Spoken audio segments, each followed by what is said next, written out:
టెన్స్కి వాటి స్ట్రక్చరు వాటి యొక్క ఎగ్జాంపుల్ నేను చెప్తాను.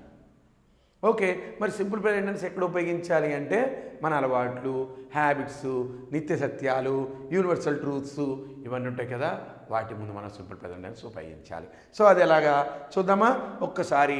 సో ఈ టెన్సెస్ని మనం ముఖ్యంగా ఎన్ని రకాలుగా డివైడ్ చేసామంటే 12 టెన్సెస్ కింద డివైడ్ చేసాము. ఓకేనా, ఈ 12 టెన్సెస్లో మనకి 12 టెన్సెస్ ఇన్ ఇంగ్లీష్ లాంగ్వేజ్ అండి. 12 రకాల టెన్స్లు ఉంటాయి.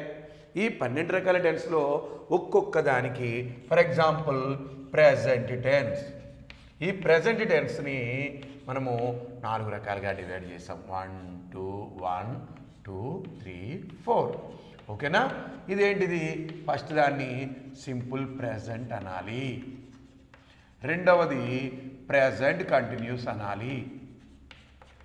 ఓకే.